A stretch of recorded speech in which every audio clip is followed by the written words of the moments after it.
Welcome to day 3 of the Mac Pro 2010 project. Before you see an AMD Radeon 580 graphics card and its attendant power cord, which we intend to install today. This should, first of all, allow the installation of macOS Mojave and allow for the MENV SSD that's in a PCIe slot to be made into a bootable drive, increasing the speed overall. All right. So,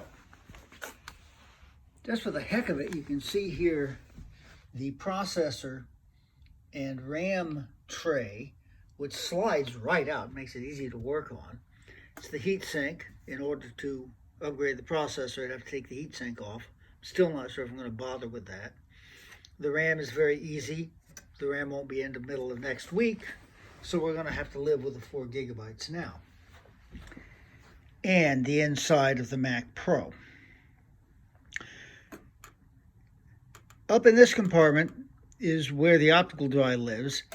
That actually just pulls right out too. I've got that SSD card right in there, but I'm going to be, at some point today, changing that. I did pick up, oh, it's over here. Darn me for a fool. A 2 terabyte SanDisk SSD, SATA SSD, which is the one that's actually going to be in there. So the goal for today's project is going to be exchanging this ATI Radeon with the AMD Radeon. You look in here, you get a view of the logic board there, which is along the side of the computer. That little thing there is where the 1 terabyte NVMe SSD is. So at the end of today, we should have a working Mac Pro running in macOS Mojave with 3 terabytes of SSD storage and a cool new graphics card. I'm going to shut down the video for a while and work on this, and we'll be back very soon. You won't even notice it. Well, here we are back together, I hope. We've got the processor RAM tray seated back in. That's the new graphics card. It really wasn't that bad to get in there. The hardest problem is getting it seated into the PCIe slot because the thing is so big, you really can't see what you're doing. But I think it's there. We'll find out when we get this thing plugged back in and try to boot it up.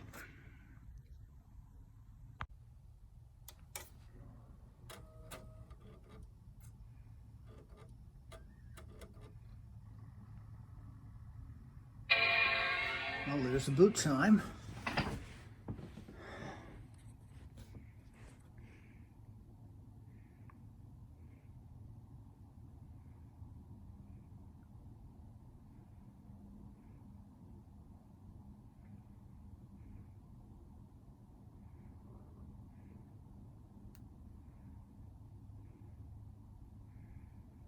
Okay. It's doing something. By golly, here we are in the desktop. And let's take a quick check here. And about this Mac, graphics, Radeon RX 580. By golly, there we are.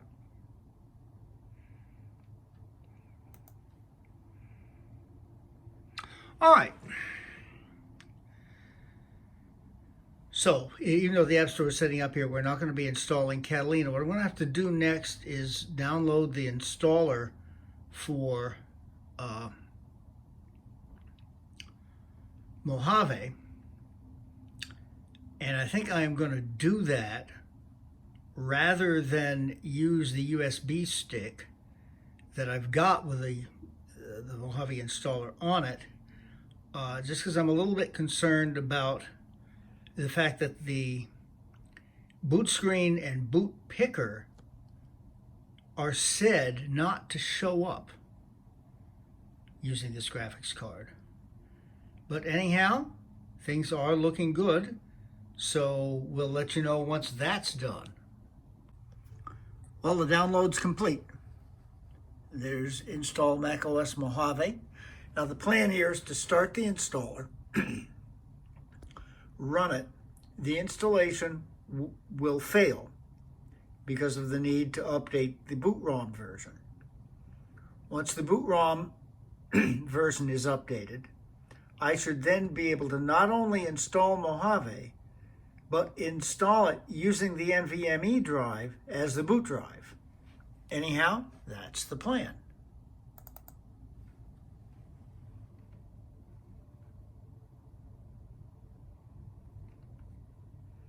Aha. Well, you're going to be able to read that there. To complete the update, click Shutdown. Yes, to install macOS Mojave, a firmware update is required. Shut down, wait for your Mac Pro to power off. Next, hold the power button until the power indicator light flashes or you hear a long tone. Now, a gray screen with an Apple logo on the progress bar will display. That may not display. We'll find that out, okay? Shut down. All right, yeah.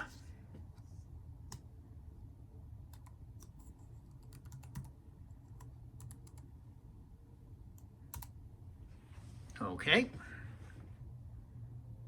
We're beach balling. All right.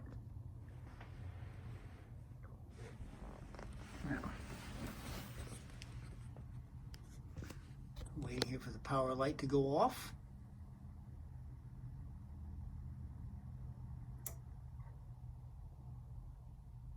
And it is shut down.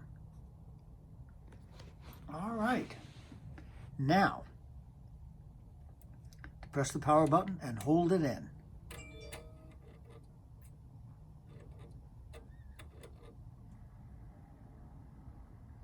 This takes several seconds. There's the flash.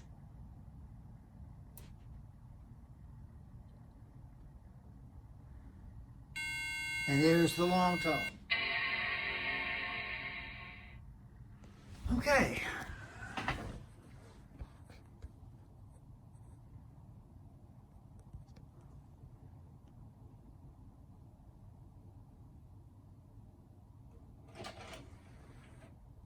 Oh yeah, I'd heard that would happen.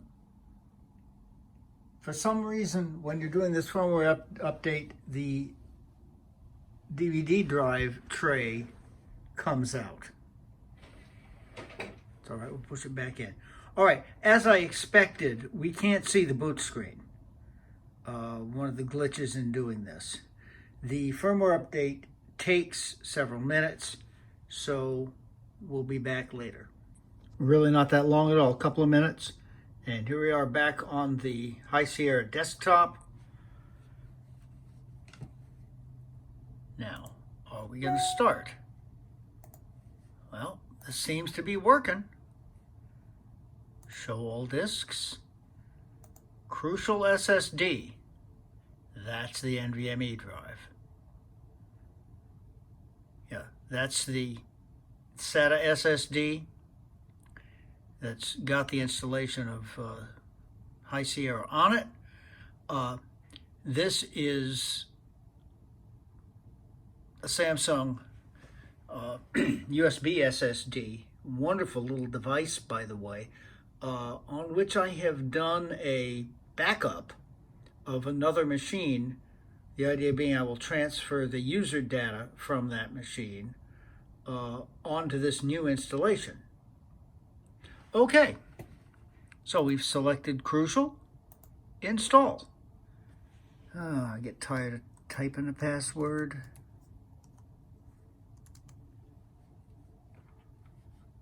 Add the helper. Okay, now I'm sure most people who would bother taking a look at this would have been through installing operating systems. So we're going to have to let this work, and we'll come back when something more interesting is happening. Well, it appears to be working. I do have to admit, it's a little disconcerting not being able to see the boot screen. But we'll go through some of the setup here.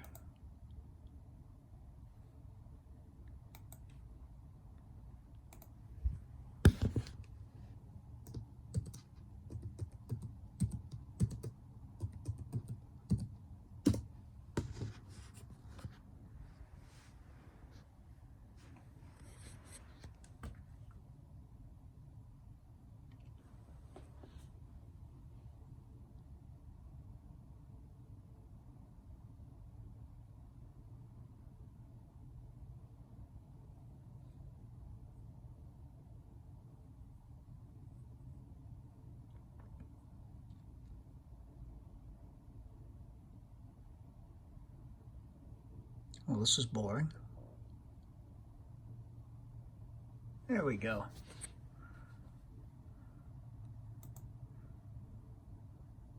Okay, now transferring information.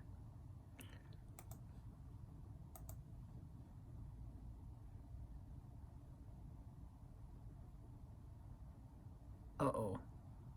There it is. No. Yes.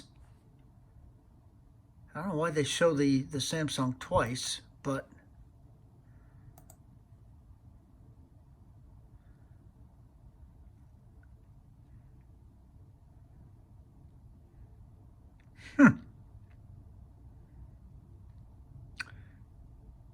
strange. It looks like they're showing the...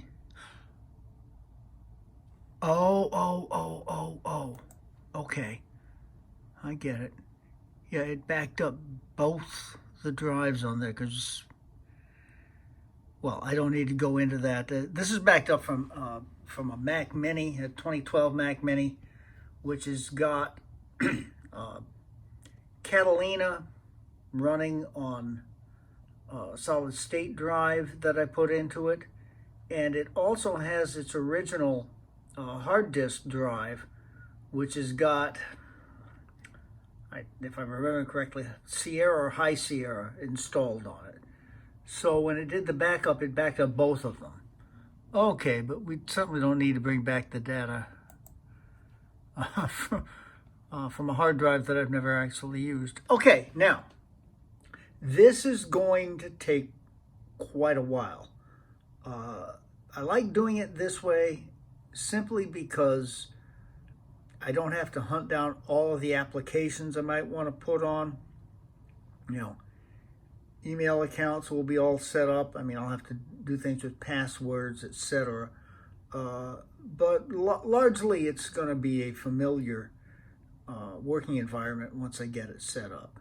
So again, I'm going to shut this down, and we'll be back once all of this data is transferred over. Probably be close to an hour for me, but seconds for you. Well, that was kind of weird. The transferring of information really didn't seem that bad. The computer then needed to restart and said it would come back to the setup screen. It never came back. The screen went to sleep and nothing happened. I finally had to force restart the machine, at which point it picked right back up to the setup assistant. So we should be good now, I hope. Son of a gun. It's really there.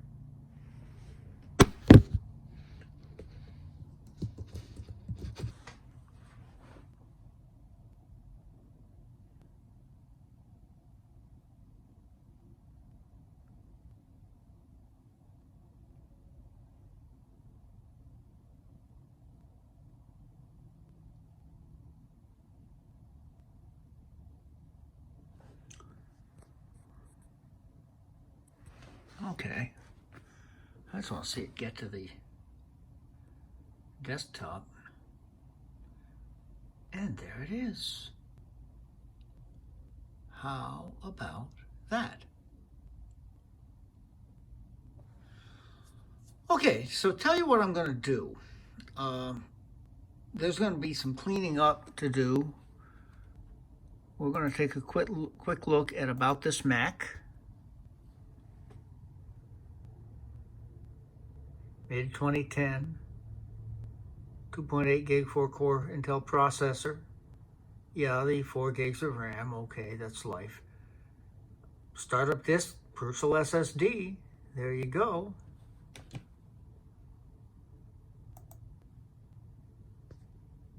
So 1 terabyte drive.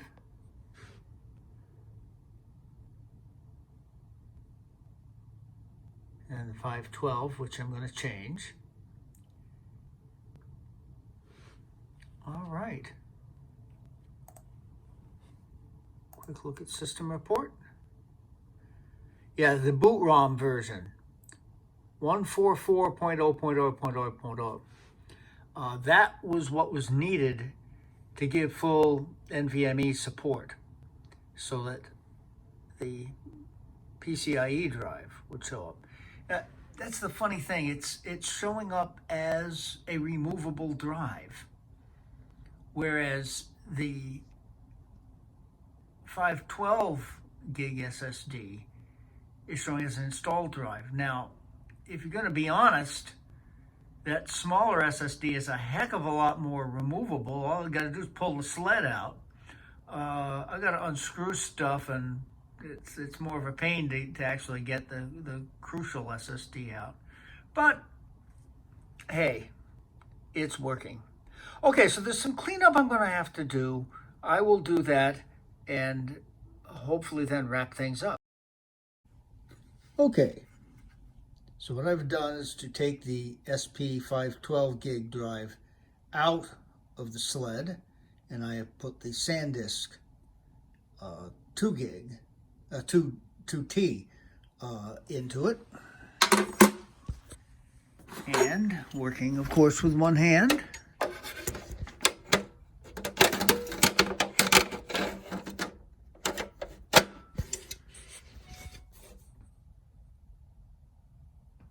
There we are with the sled in place. So we're going to need to start this up and then format that disk so we've got all of the storage. Now, check this out. If you have any thought of doing this, as I said in the last video, there are way better tutorials on doing these kinds of things than you'll get from here. But just so you've got an idea, I pointed out not having the startup chime, well, the startup chime is there, not having the boot screen is kind of disconcerting.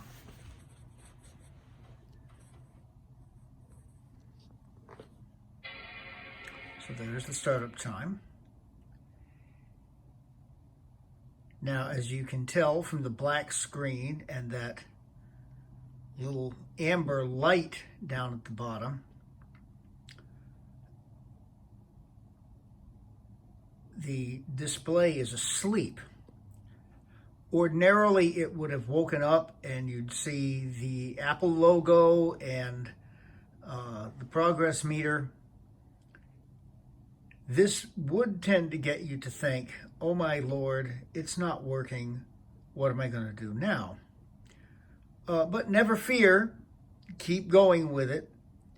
There it is. And finally, at the very end, we see that. And now we're up and running. Let's close messages out for the moment. All right, the disk you inserted was not readable because there's like no file system. All right. Just to make sure, yeah, we're on show all devices. So this should be easy. Erase.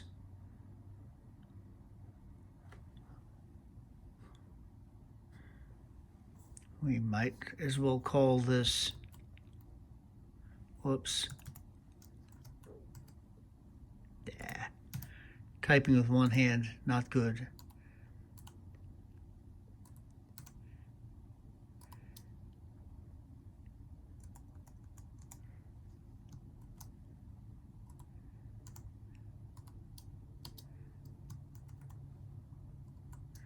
SanDisk SSD. Now, rather than macOS Extended Journaled, we're going to go to APFS. This is an SSD and it is running Mojave. Okay. So we erase, show the details. This should take seconds. And there it is.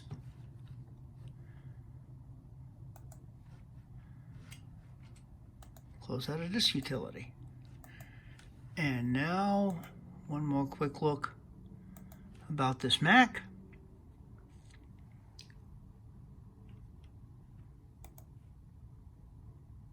There are 2 drives, 2 terabytes in the SanDisk, 1 terabyte in the Crucial, and I think 3 terabytes. You can put tons more. I mean, there's 3 SATA bays that are available. You can put drives in each one of those. There is a DVD drive, which I'm disposed to leave in there because it's not hurting anything. But there's room for 2 DVD drives. You could put another drive in where the second DVD would go. Not only that, there's still 2 PCIe slots available. You could put drives there.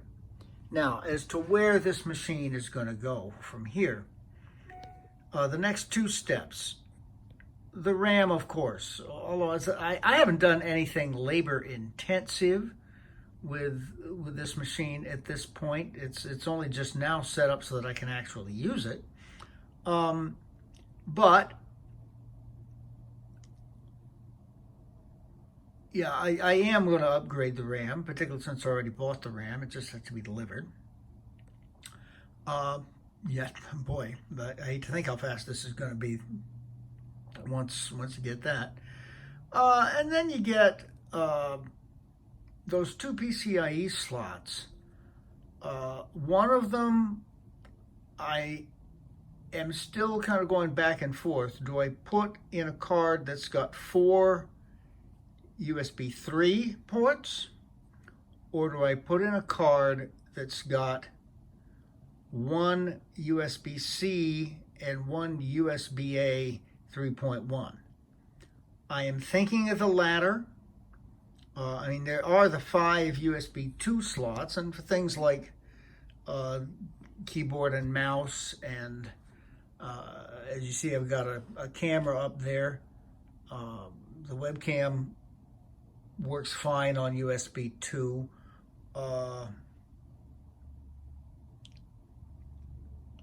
Yeah, I don't think I've got anything else plugged into USB 2 at this point. So I tend to think that I'll be fine with just the one. I am not sure how well, excuse me, I think I'm getting sick. Ports, how well hubs are going to work with those, but it's an adventure. I'm kind of thinking at this point maybe just leave the other PCIe slot vacant. It's right above the graphics card, which has 2 fans on the top of it. It might be just as well to leave a little space there to allow for better cooling between the graphics card and the SSD. But anyway, there you have it.